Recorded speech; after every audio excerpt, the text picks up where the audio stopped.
Hello बच्चों, mission ज्ञान से मैं निशा सालवी राजस्थान सरकार में वेदांता के सीएसआर इनिशिएटिव ई कक्षा में आप सभी का स्वागत करती हूं।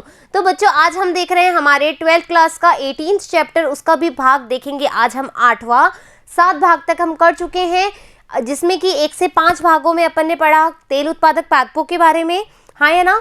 7वें भाग में 6ठे भाग में हमने देखा कि कौन कौन से पादप है जिनसे हमें रेशे प्राप्त होते हैं, और 7वें भाग में हमने पढ़ा मुंज, और आज 8वें भाग में हम पढ़ेंगे कपास के बारे में, जिससे हमें रेशा प्राप्त होता है। क्लियर बात? तो स्टार्ट करते हैं हमारा टॉपिक कपास यानी कि कॉटन। ठीक है, कॉटन वानस्पतिक नाम क्या है? देखो, इसका वानस्पतिक नाम इसलिए ज़्यादा याद रखना है क्योंकि इसकी बहुत सारी जो है स्पीशीज़ हैं। फाइन, तो गॉसिपियम जातियाँ होती हैं इसका।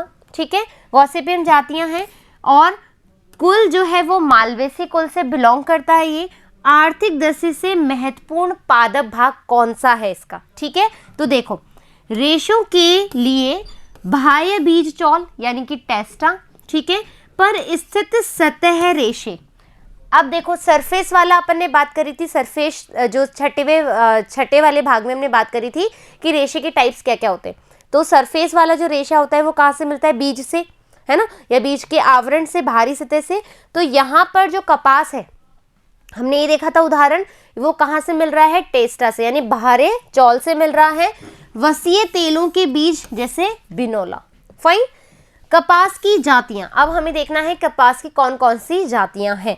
कपास की कई जातियां हैं, लेकिन व्यावसायिक दृष्टि से हम बात करें तो 4 जातियां की खेती सबसे अधिक की जाती है। Fine, so next one is, first हमारी जो जाति है वो है गॉसिपियम हिस्ट्रुम। गॉसिपियम हिस्ट्रुम, फाइन, इसकी उत्पत्ति नवीन विश्व अर्थात अमेरिका में हुई है। ठीक है, नवीन विश्व बोला जाता है, हाँ या ना, अमेरिका को। तो अमेरिका में हुई है इसकी उत्पत्ति। इसे ऊपरी भूमिक कपास कहा जाता है, अपलैंड कॉटन। ऊपरी भूमिक यानी कि भूमि के ऊपर वाले भाग पर, तो ऊपरी भूमिक कॉटन कहा जाता है, यानी कि अपलैंड कॉटन। विश्व में इसकी खेती सर्वाधिक की जाती है। इसका रेशा बारीक होता है, बहुत ज़्यादा वाइट होता है और लंबा होता है। किसका? गॉसिपियम हिस्ट्रुम। गॉसिपियम हिस्ट्रुम। देखो, सबसे पहले क्या करोगे, इसका नाम लिख लेना, सीधी उत्पत्ति लिख लेना। आप ऐसे 4 इंडेक्स बना सकते हो, ऐसे ऐसे, ठीक है, ऐसे 4 बना लेना। तो पहली जाति लिख ली तुमने, फिर दूसरी, तीसरी, चौथी, फिर उत्पत्ति इधर लिख लो। उत्पत्ति कहाँ हुई? इसकी अमेरिका में हुई, इसकी भाई फलाना, इसकी फलाना, इसकी फलाना। फिर कहाँ कहाँ इसकी उपयोगिता है ये देख लिया। उदाहरण है कोई तो उदाहरण लिख लो। ठीक है, अब गॉसिपियम हर्बेशियम, इसकी सेकंड वाली क्या है? गॉसिपियम हर्बेशियम। इसकी उत्पत्ति प्राचीन विश्व के अफ्रीका में हुई है। अब भैया, पहले की अमेरिका में हुई थी, इसकी अफ्रीका में हो गई। फाइन, इसकी अफ्रीका में हो गई। अब क्या हुआ? भारत, ईरान, चीन, रूस आदि देशों में इसकी व्यापक खेती की जाती है। इसके अलावा अफ्रीका में तो हुई है, लेकिन भारत में, रूस में, चीन में, ईरान में भी इनकी खेती क्या होती है? ज़्यादा की जाती है। रेशे मध्य गुणवत्ता के होते हैं। सबसे अच्छे तो अमेरिका वाली है, बारीक है, सफ़ेद है, लंबी है। फिर इसकी जो क्वालिटी है वो मिड क्वालिटी है, ना तो ज़्यादा बेहतरीन है और ना ही ज़्यादा खराब है। फाइन, तो इस कपास का उपम कपास कहते हैं। यहाँ पर इस कपास को क्या कहते हैं? लिख लो भाई, ऊपरी भूमिक, है ना, इसको ऊपरी भूमिक कपास कहते हैं। इसको कौन सी कहते हैं? उपम। उपम ही है ना, हाँ, उपम कपास कहते हैं इसको।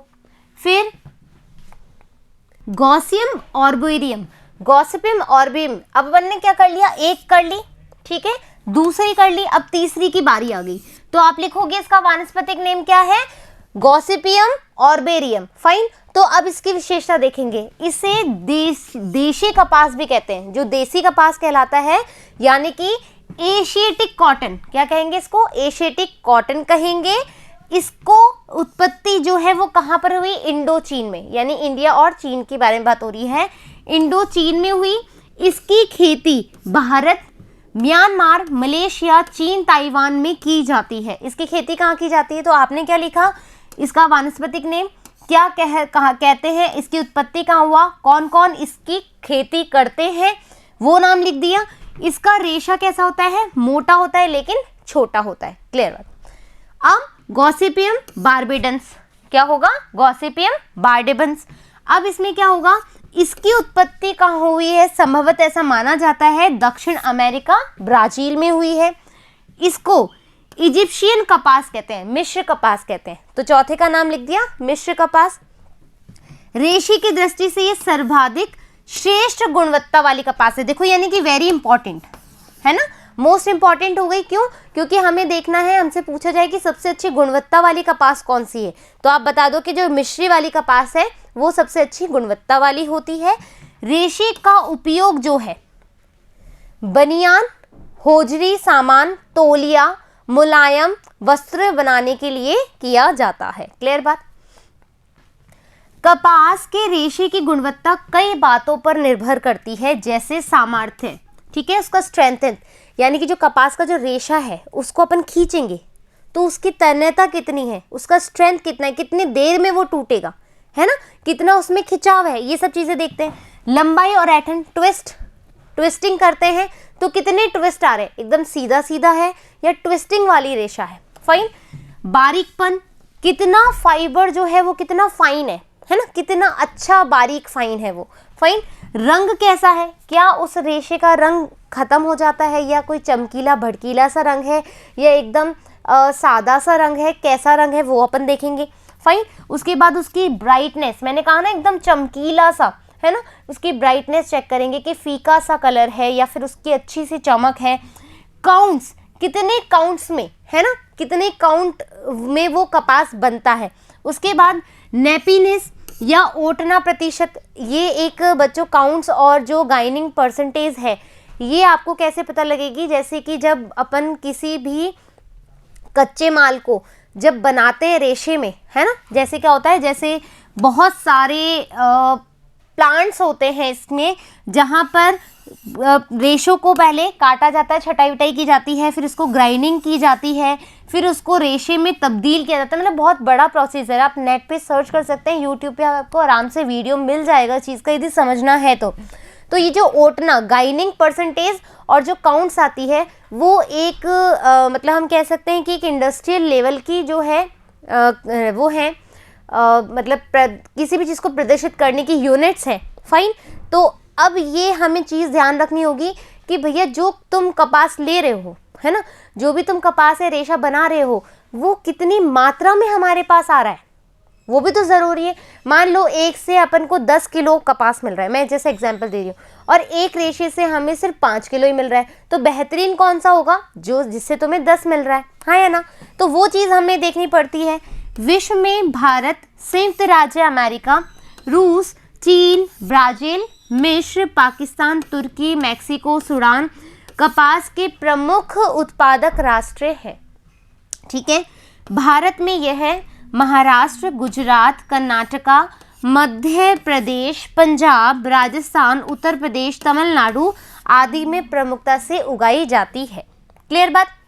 प्राचीन काल में भारत कपास तथा इससे संबंधित उत्पादों के निर्माण का प्रमुख केंद्र था, प्राचीन काल में। ठीक है।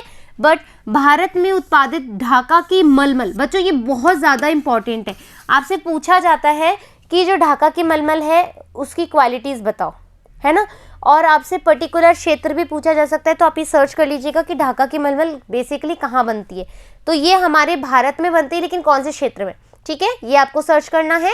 ये बहुत ज़्यादा इंपॉर्टेंट चीज़ें ये पूछी जाती है नीट एग्जामिनेशन में।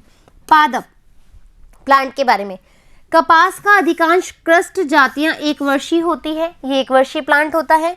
बुवाई इसकी अप्रैल से जुलाई में। कपास की जो चुनाई है, चुनते हैं जो कपास को, वो है अक्टूबर से मार्च में। क्लियर बात। पादप की ऊंचाई 2 से 6 फीट होती है। ठीक है, 2 से 6 फीट ऊंचाई होगी इसकी। स्तंभ ऊर्ध्व होगा, अशाखित होगा, काष्ठीय होगा, भूरे रंग का होता है। ये देखो यहाँ दिख रहा है, ब्राउन कलर का है, ये ब्राउन कलर का है। ठीक है। और पत्तियां हस्ताकार, पालीवत, पुष्प बड़े होते हैं, आप देख ही सकते हो पुष्प, देखो कितने सुंदर सुंदर पुष्प हैं, ये क्यूट क्यूट से, है ना। पालीवत, पुष्प बड़े, सत, सहपत्र 3 होते हैं इसमें, आप देख रहे हो साथ में इधर ये सहपत्र 3 ही दिख रहे हैं यहाँ पर। बड़े दलपुंज, बड़े प्राय पीले, व्यावर्तित, पुंकेसर असंख्य होते हैं इसमें, एक संघी होते हैं। फल विदारक संपुटिका, यानी कि हम बोल रहे हैं जो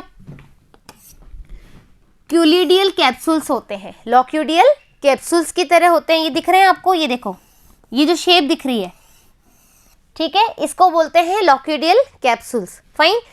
तरुण फल को डोडी या बॉल कहते हैं। ये जो तरुण फल है जो खिला हुआ दिख रहा है आपको, है ना, इसको हम क्या कहते हैं, डोडी कहते हैं। बीज अंडाकार होते हैं, भूरे तथा भारे बीज चौल पर काफी लंबी सफेद रेशे की अतिवृद्धि से उत्पन्न होती है। ठीक है, जो भारे जो बीज चोल है, ये दिख रहा है आपको बीज चोल, इसके मतलब जितना ज़्यादा ये स्प्रेड होगा उतनी ही ज़्यादा इसमें से कॉटन रिलीज होगी। और कहाँ गया अपना, जो व्यापारिक रेशा है और इसे लिंट या स्टेपल भी कहते हैं। इसको क्या कहते हैं अपन, लिंट या स्टेपल। लिंट के साथ छोटे रेशे फज भी होते हैं। रासायनिक दृष्टि से लिंट में मुख्यतः सेल्यूलोज जो होती है वो 94, आपको पता है ना कपास में सबसे ज़्यादा सेल्यूलोज पाई जाती है। प्रोटीन 1.3% तथा कुछ अन्य पदार्थ भी होते हैं। अब इसकी उन्नत किस्में देखनी है। कपास औद्योगिकी अनुसंधान प्रयोगशाला, कॉटन टेक्नोलॉजिकल रिसर्च, ठीक है, मोंटुगा महाराष्ट्र में है, तथा केंद्रीय कपास अनुसंधान केंद्र, central institute of cotton research, CICR, ठीक है, ये है नागपुर में। कपास की कई उच्च उत्पादक किस्में विकसित की गई है, जैसे MCU2, 277, सुजाता, महालक्ष्मी, वरहालक्ष्मी आदि। ये कपास की क्या है, कुछ जातियां हैं, उन्नत किस्म है जो कि हमें सबसे ज़्यादा यूटिलाइज करते हैं। अब है कपास के उपयोग। ठीक है, कपास से रेशे तथा खाद्य तेल दोनों प्राप्त होते हैं। रेशे के प्रमुख उपयोग निम्नांकित है। क्या क्या है, रुई से सूती वस्त्र बना सकते हैं, सम्मिश्र ब्लेंडेड क्लोथ्स बना सकते हैं, होजरी पदार्थ अभी हमने देखा ही था। रेशे शुद्ध सेल्यूलोज के होते हैं। क्लियर बात। जो सेल्यूलोज उद्योग में कच्ची सामग्री के रूप में प्रयुक्त होते हैं। ये कैसे होते हैं, रॉ मटेरियल की तरह यूटिलाइज करते हैं। कंबल, रस्से, दरियां, फर्श व टायरों में उपयोग में आता है। गद्दे, तकियां, रजाई भरने में काम आता है। अवशोषक रुई, मतलब जो एब्जॉर्ब करती है ना चीज़ें, पट्टियाँ आदि बनाई जाती है, जो हॉस्पिटल में आप कॉटन लगाते हो और फिर उसको बांधते हो, वो वाली चीज़ बता रहा है। कपास के बीज बिनौले से अर्धशुष्कन खाद्य तेल भी प्राप्त किया जाता है, हमने पढ़ा है इसके बारे में। ठीक है, तो इस तरीके से अपनी कॉटन भी कंप्लीट हो गई। कॉटन में थोड़ा सा बड़ा इसलिए था क्योंकि उसकी 4 जातियों का वर्णन किया गया है। ठीक है, और रेशियो के हिसाब से कहाँ कहाँ इसकी उत्पत्ति हुई, कहाँ क्या कह रहे हैं, वो चीज़ भी बताई गई है। तो ज़्यादा कुछ नहीं है इम्पॉर्टेंट, बस हमें एक बार तो नज़र घुमानी ही पड़ेगी। ठीक है, जो इम्पॉर्टेंट चीज़ है उसको, जैसे जात उन्नत किस्में कौन सी है, किस वाले कॉटन को क्या कहा जाता है, कितने प्रकार की इसकी जातियाँ हैं, उसके नाम बताइए, कहाँ कहाँ इसकी उत्पत्ति हुई, क्या उत्पादक देश है, ये सब चीज़ें तो हमें बतानी ही पड़ेगी। तो फिर मिलेंगे अपन जल्द ही एक नए टॉपिक के साथ। जब तक धन्यवाद।